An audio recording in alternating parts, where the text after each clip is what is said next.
Welcome to Math with Michelle, where math finally makes sense. Whether you're tackling high school math or diving into college algebra, I'm here to break it down step by step with real examples and zero stress. From algebra to functions.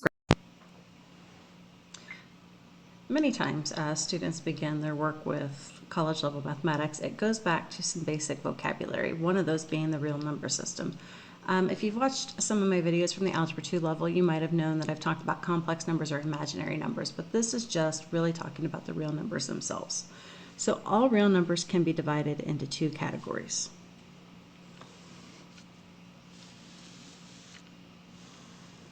Okay, and those categories are going to be rational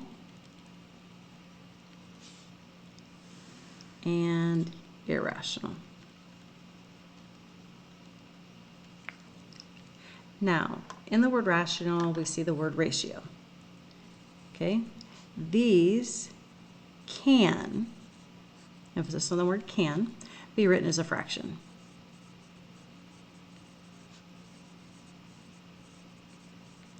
Now, not all calculators are as advanced as others, so some have more trouble taking things into a fraction than others. Generally, if you look at a decimal and if it ends or repeats, if your decimal ends or repeats, then it can probably be written as a fraction. And I'm not talking about like if it fills up your whole number screen and then it looks like it just randomly ends. I mean like 4.25. Okay? If it cannot be written as a fraction, then that's when it's irrational. So some examples of irrational might be pi, the letter E, that's approximately 2.7. A lot of times radicals of like 5. Okay? Now over here, the square root of 4 is going to exist in that because the square root of 4 is 2. 2 can be written as a fraction, as a nice simple ratio. 2/3, 0.6 repeating, 0.72. Those can all be written as a fraction. Okay? So inside the rational box, we do have smaller number groups that we frequently talk about. Okay, the irrational group, that's pretty much where we stop because there's really not anything. It's just numbers that are irrational. They go on and on and on and on and on. Okay, so under the rational numbers is a special set of rational numbers that we call integers. And integers are a lot of times those nice answers you like to get. Basically, they are -3, -2, -1, 0, 1, 2, 3, dot, dot, dot. Kind of ran out of room there. These are integers. We got rid of the decimal, right? Moving in closer,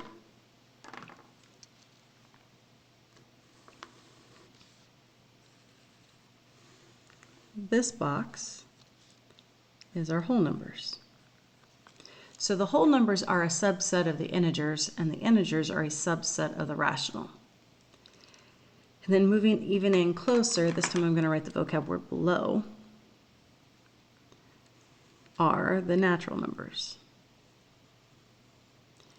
And I think of the natural numbers as the numbers that you naturally say when you're teaching, say, a 4-year-old how to count. We don't normally say 0, 1, 2, 3. We normally just say 1, 2, 3. And normally we don't tell toddlers about negative numbers. So if they're asking you for what number group does something fit into, I'll give you an example. I just want to kind of close out these boxes. If I say, what is the best name for 2? The best name is natural. If I asked you for what number groups 2 is a part of, I would say natural, whole, integers, rational, and real. And some books go ahead and have you do letters for that. Some of the letters don't make sense to everybody, so I don't always do it because obviously you can't have two different R's and you can't have two different I's. So in general, if you know the words, I'm pretty happy with that because as you go through mathematics, I might ask, hey, please give me an integer answer. Please write your answers for rationals only. So please keep in mind that the vocab sometimes pops up in problems. And those are really important things to know about is if I say, hey, all your answers on this document are going to be a rational number, then you know if you get non-ending, non-repeating decimals, then you might made a sign error or something. The other thing to know about our real number system is our rules, or our properties.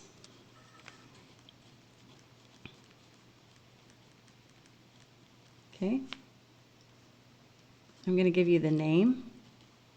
And these are going to be done for addition and for multiplication. And I'm just trying to kind of condense these notes down so that they don't take up a lot of space. Okay, so our first vocab word is commutative.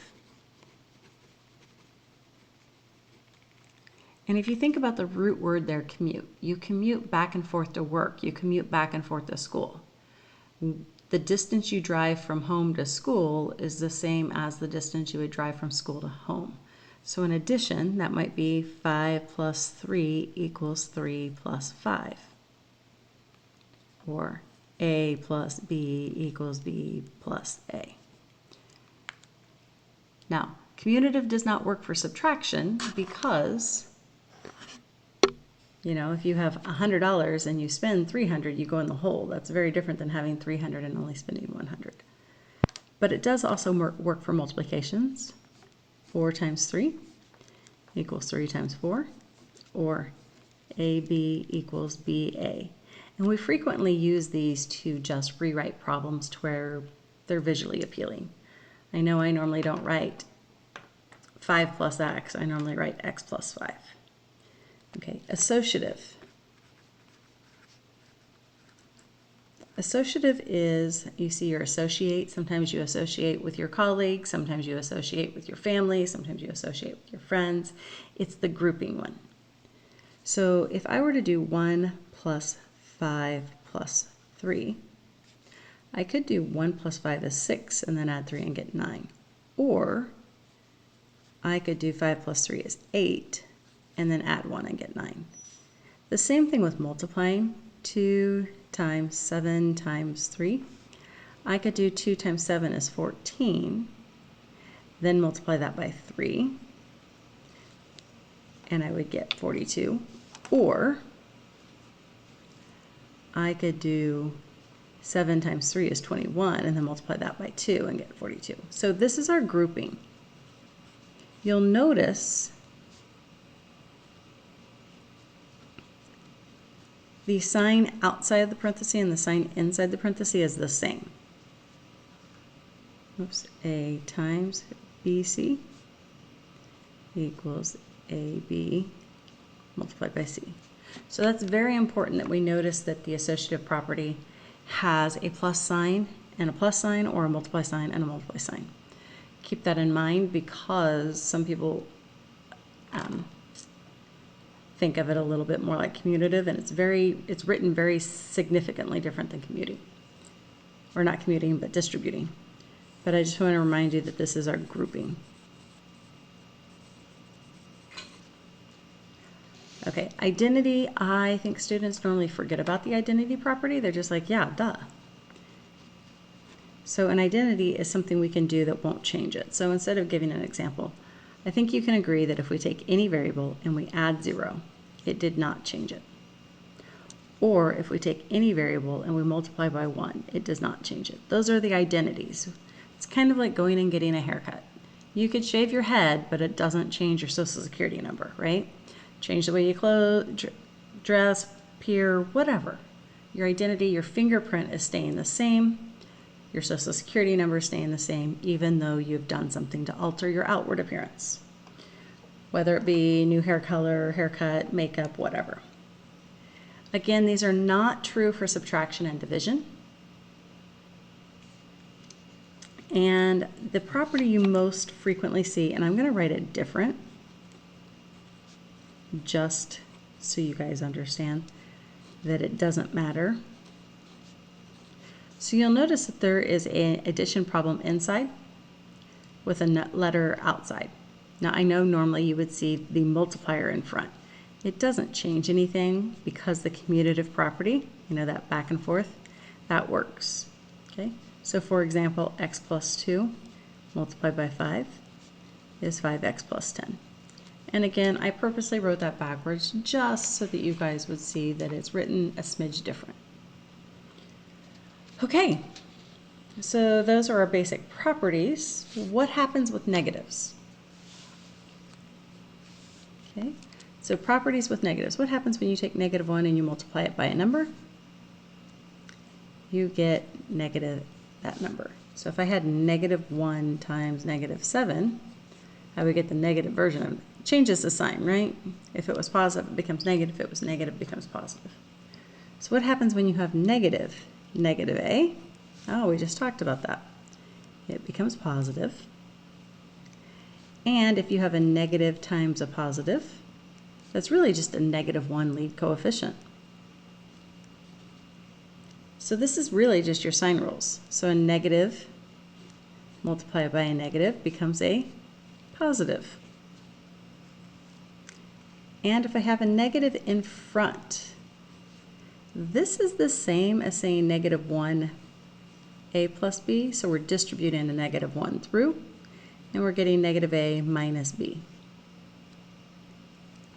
And here's the one that I really want to focus on. -a minus b. Yes, we can distribute the negative sign just like above, or we could then commute it because it's an adding problem, b plus -a, which is the same thing as b minus a. So anytime you're working with a problem and you need it to switch the order, you can actually go from this to this by factoring out a negative. Okay, so again, just kind of trying to go over some stuff that you may or may not have remembered from your high school math courses, and making sure that we just kind of cover all of our bases before we get into a lot of the college level stuff. So fractions. I know you have a calculator and I know you're going to rely on it, but eventually in your dual credit courses you are going to come across fractions or ratios that have variables, and so it's important to actually remember how fractions work. So when you're doing 3/5 multiplied by 7/2, okay, the good thing is you just multiply the numerator, multiply the denominator, and then reduce if possible. So for us in this problem, that would be 3 times 7 over 5 times 2, or 21 over 10, and this does not reduce at all. So a over b multiplied by c over d was just ac over bd. So this is an example of one. This is done in variable form to where it works for all of them. Now, if I were doing 3/5 divided by 7/2, technically we can't divide fractions. We have to use the multiplicative reciprocal. So what we do is we keep, switch, flip. Now it's written as a multiply problem, and we can actually just take care of that. And again, this one happens to be reduced. So our first fraction divided by our second fraction became our first fraction multiplied by the reciprocal, which became AD over BC. So a big thing in algebra is being able to go from just numbers to variables. So please keep that in mind. For the rest of the fractions, I'm going to just do these in real version, and I'm not going to put the variables beside it, but if you need the variables beside it, just reach out, let me know. 3/5 plus 1/5. Okay, so when we add fractions, instead of having to add like terms, we have to add like denominators, kind of. So these have that common denominator. So if you have 3/5 of a pizza and your friend had 1/5 of a pizza, between the two of you, you didn't go through the whole pizza. You only went through 4/5 of the pizza. There's still some left. So the way that we add fractions is when we have a denominator the same, we add the numerators. If it was a subtracting problem, we would have subtracted the numerators because subtracting is adding a negative, right? However, if we have 2/5 plus 3/7, now we can't add these because they don't have a common denominator. Okay, so in elementary school, you might have gone over equivalent fractions. So I'm going to quickly do that. We're just going to make a pizza down here. Okay. If I were to cut it into 3 shapes and you ate 1/3 of the pizza, and then instead of, so 1/3, right? Instead of 3 pieces, I'm going to cut it into 9. Try to draw them as equal as possible. Now, of the 9 pieces, we can see that you ate 3. We can visually see that 3 are shaded in. So the way that common denominators work is that we have to get the denominator the same number so that you're comparing pizzas of the same number of slices, if you'll say. But what we can do is whatever we multiply by the bottom, we can multiply the top because that's the equivalent of multiplying by 1. It's because 3/3 is 1, right? And multiplying by 1 is an identity. So in this case, since they're both prime numbers, I'm going to multiply by 7/7, which is technically 1 for the first fraction, and I'm going to multiply by 5/5 for my second fraction, because 5/5 is technically 1. So 2/5 times 7/7 is 14/35, and 3/7 times 5/5 is 15/35. Now that we're talking about the same size slices here, they're both 35 slices per pie, we can add how many actual slices you ate. Or we can combine our fractions and we'll get 29/35.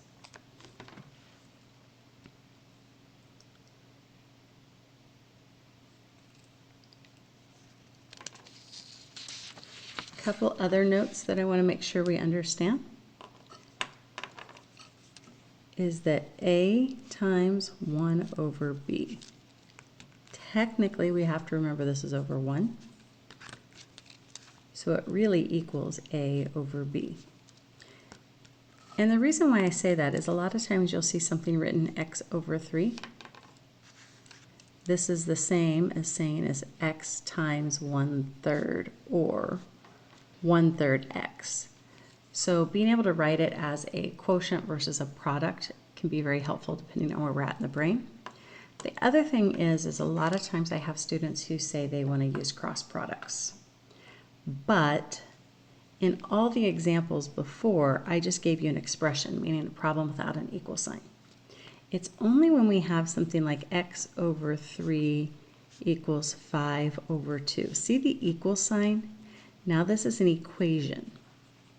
And it's not until we get into equations that we can use cross products. And 2x will equal 5 times 3. So see how I multiplied what was across from each other, hence the word cross products. So cross products can only be done when you have an equal sign between two ratios.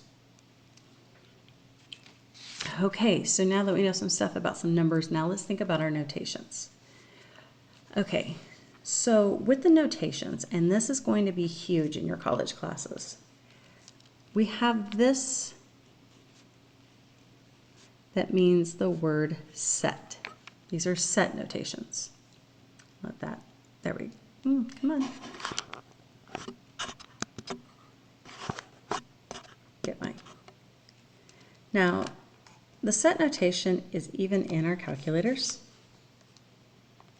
Okay, we'll see those braces right here if you have a scientific or a graphing calculator.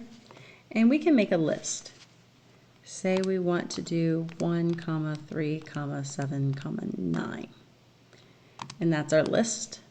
And then we want to take our list and triple it. It just did each number times 3, right? But we just have 4 numbers. They're just 4 little dots on a number line. So anytime they give you a set, unless they give you extra information, your set is a list of numbers.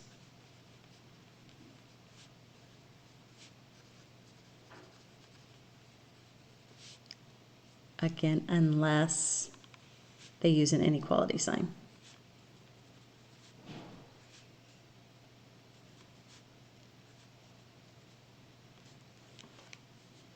Okay, and what I mean by that is normally they're just going to have 1, 2, 3, 4. That's the set of natural numbers, right? However, occasionally they say the set of all numbers x such that x is greater than 5. Well, now they've taken it from just a list and they've turned it into an inequality by using that. And now we're not just using the dots, we're using all the numbers. So make sure we understand the set notation like this for just listing versus the set notation like this for showing an inequality. Now, you actually have kind of seen this probably in your career, just without all the fancy stuff. You probably just saw the x is greater than 5. Again, this just reads x such that. And then, of course, the set of all numbers, meaning a group. A set is a group. So list/group. Of course, the group will be if you have inequalities. However, the number one notation utilized in college algebra and pre-calculus and things like that and your upper level math classes is interval notation. Now, with interval notation, I will say textbooks get lazy in their answer keys. So if you go to the back of the book, I always joke, if you go talk to Bob, B-O-B, back of book, Bob has your answers. However, Bob sometimes shorthands things because they don't, he doesn't write everything out. It should say X is an element of, and then give you your interval, starting here and ending here. However, usually Bob just kind of skips over this part and just gives you the start and your end. Okay? So there's going to be up to 4 ways that you can see interval notation. You will either see parenthesis on both sides. You will see bracket on both sides. You will see a parenthesis on the left and a bracket on the right. Or you'll see a bracket on the left and a parenthesis on the right. Okay? The difference is when you were doing number lines, you probably remember doing open dots versus closed dots. Open dots were for the greater than or less than. Closed dots were less than, equal to, or greater than, equal to. And so instead of open dots, we will use a parenthesis. Instead of closed dots, we'll use a bracket. So for example, x is greater than 5, right? This starts at 5 and it continues on to infinity. We can't actually equal 5, so we'll use a parenthesis. We can't actually equal infinity, we'll use a parenthesis. And we have x as an element of yx because they use the variable x. And I like putting the x as an element of so that I don't think of an ordered pair. These are just, hey, start at this value and end at this value. Okay, it's an interval, hence why from here to there. So again, this was the start number, and that was the end number. And you always have to work left to right, bottom to top. Okay, so here, when we have brackets, it's included. at the endpoint. Here is not included. Okay, 5.00001 is okay, 5 is not. We're just getting all sorts of symbols and notations, and so this video is kind of a lot, but all these little pieces do add up so that we can read our mathematical statements later. And if you don't understand these symbols, then we actually have to go back and kind of practice a little extra. So we also have some symbols for our set. And this kind of looks like a U, and this kind of looks like an A. Okay, it's missing a little bit of our lines. This one is the union, whereas this one is the intersection. With unions, that's like A or B. I'm going to be in Missouri, or I'm going to be in the state of Missouri or the state of California. It's possible to make that statement true pretty easily. However, over here, an intersection would be A and B.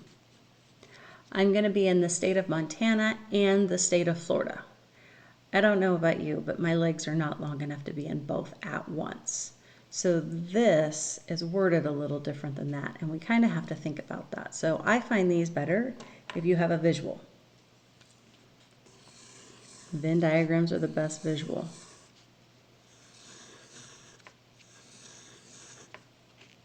A, B, A, B. So when you say A and B,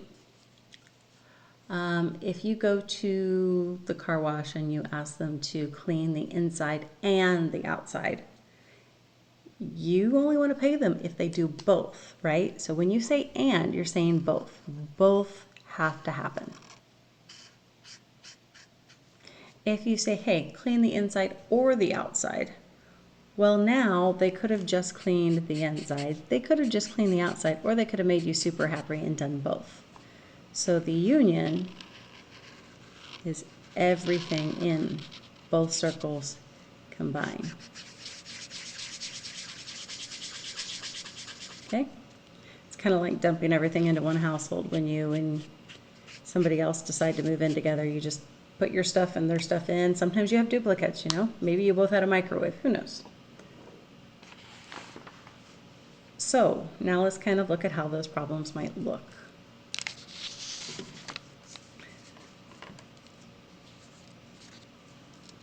So A,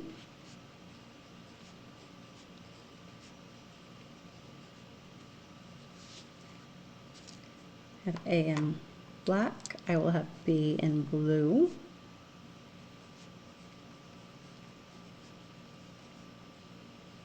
Okay, and if I put those on a number line,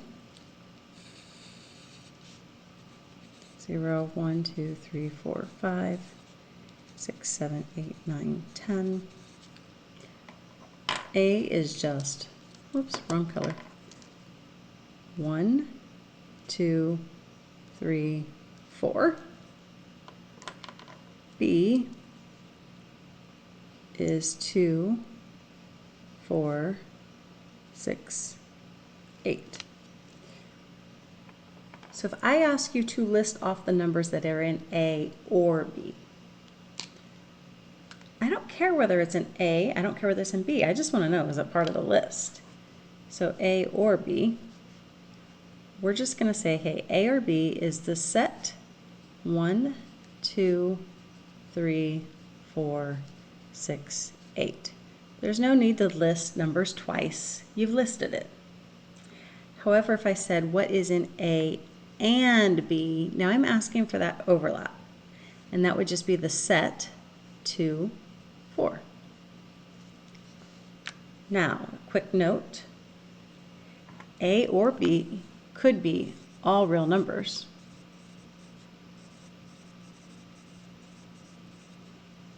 A and B could be no solution, or what's known as the empty set.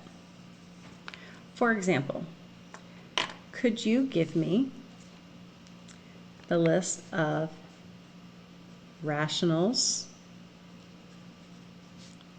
or irrationals.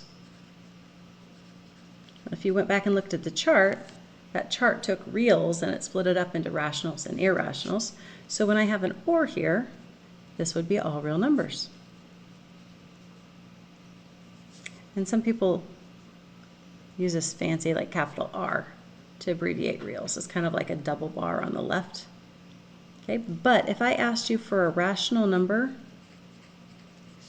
and an irrational number, that's a number in both lists. Now, that's when we would say the empty set. It's a blank list. Okay?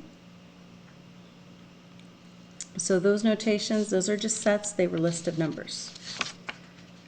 Okay. So we're going to start with the set notation.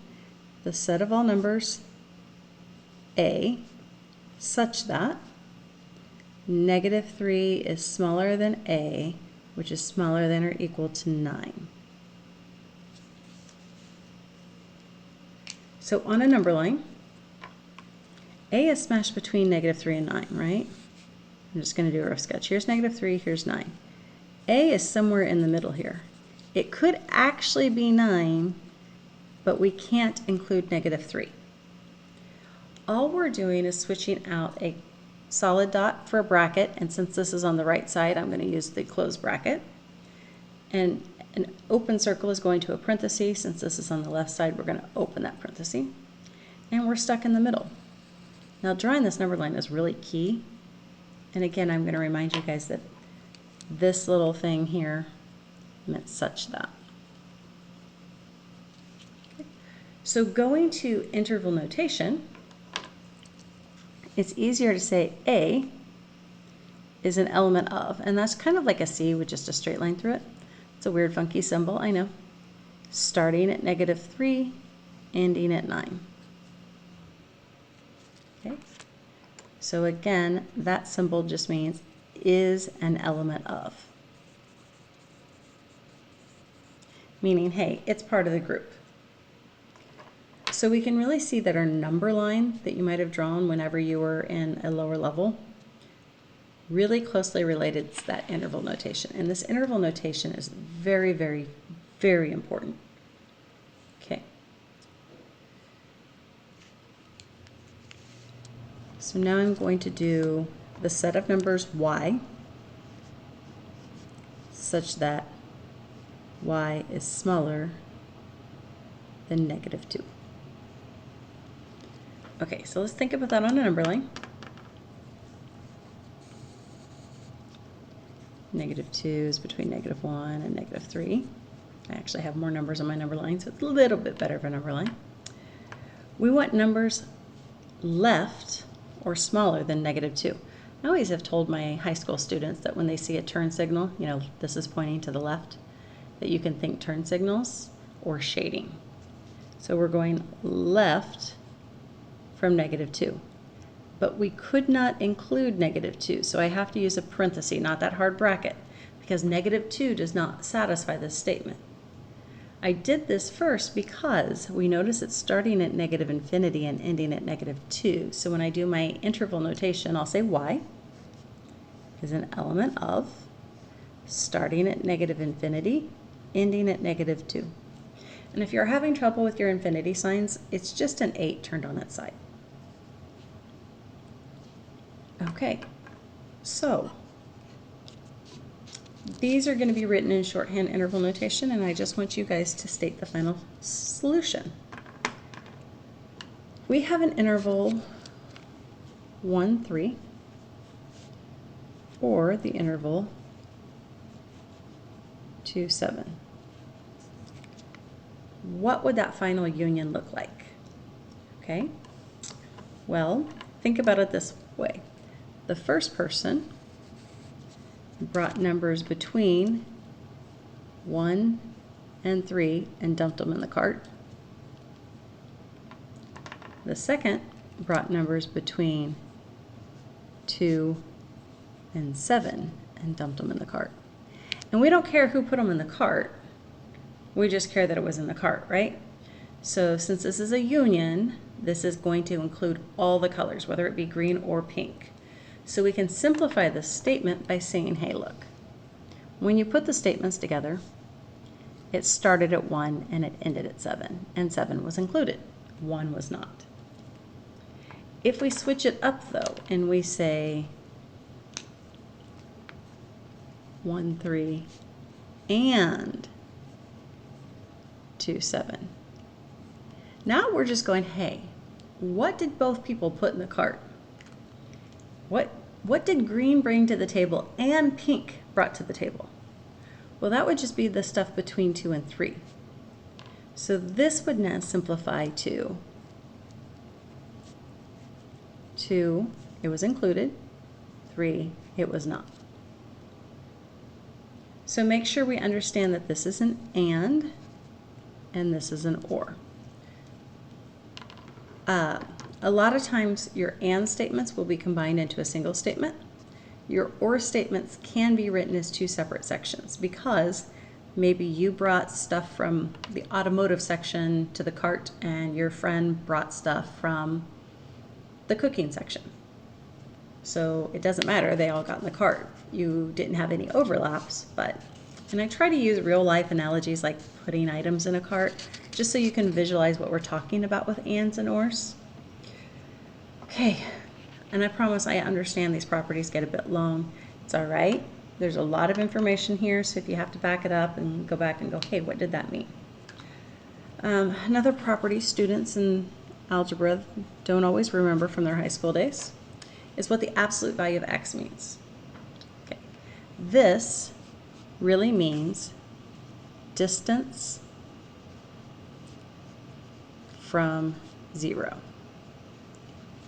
And let's think about this. You know, if we're watching cars and we're watching Tomater drive around, would you assume that he has no miles on his odometer? I mean, I wouldn't, because driving backwards, you can go test it. Please do it safely. Actually, I probably wouldn't do it. But when driving in reverse, it does not take miles off your car, because if it did, people do that on a regular basis to keep their mileage low. Distance is always positive.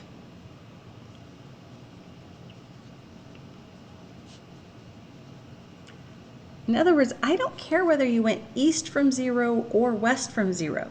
You still traveled somewhere, okay? If you ran the 5K backwards, you still ran 5K. You just didn't run with the other runners. So when I see absolute value of x, and I know some calculators will do it for you, let's say you're doing the absolute value of 3 minus 5. Okay, well, order of operations happens first, and we'll do the 3 minus 5 first. And we get negative 2. And now I'm going to ask myself, how far is negative 2 from 0? Oh, it's 2 spots from 0. Now, that's very different than this problem.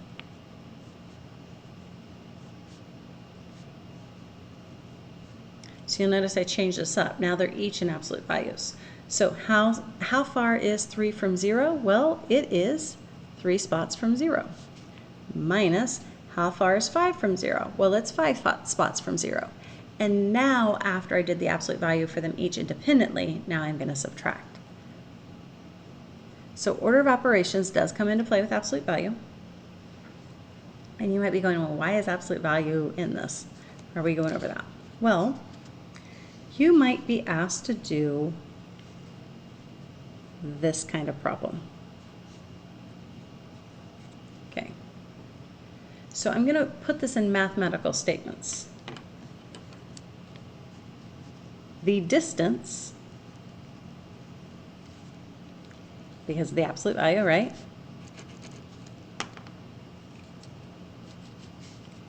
Between x and 4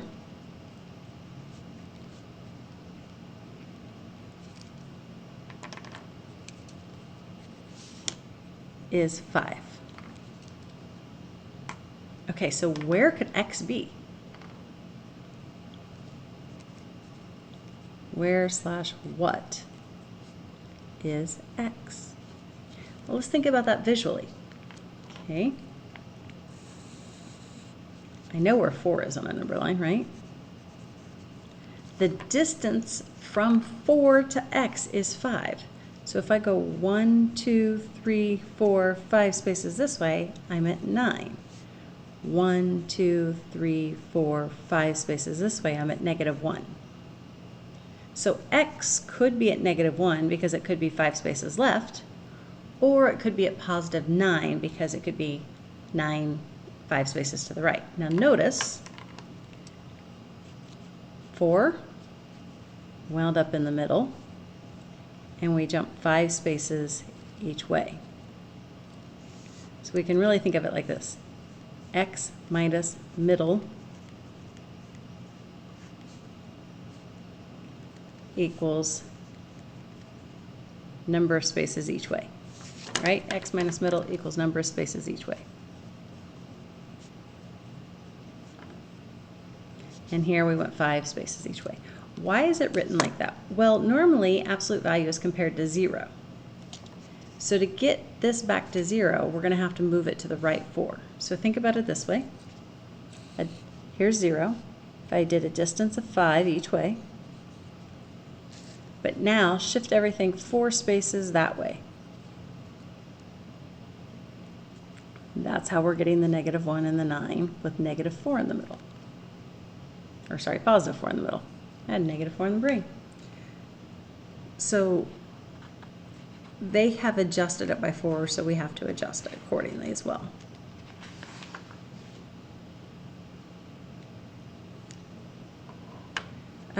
Back up to one thing I forgot to remind you of.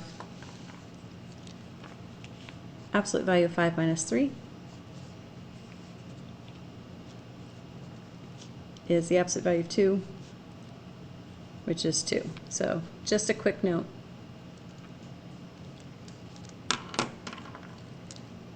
A minus B does not equal B minus A. One will be positive, one will be negative. However, the absolute value of A minus B does equal the absolute value of B minus A, because the numbers are the same space apart. One's just in a positive direction, one's in a negative direction. But the absolute value of +2 and the absolute value of -2 are the exact same. So make sure before you move on through your additional videos for your dual credit math classes or whatever, that you understand the notation presented in this video, because that is a very, very big deal towards being able to understand your mathematics written by your professors. Thanks for learning with me here on Math with Michelle. If this helped, give it a like and don't forget to subscribe for more clear and simple math lessons. Got a question or topic you want me to cover? And drop it in the comments. Until next time, keep practicing, stay curious, and remember, you've got this.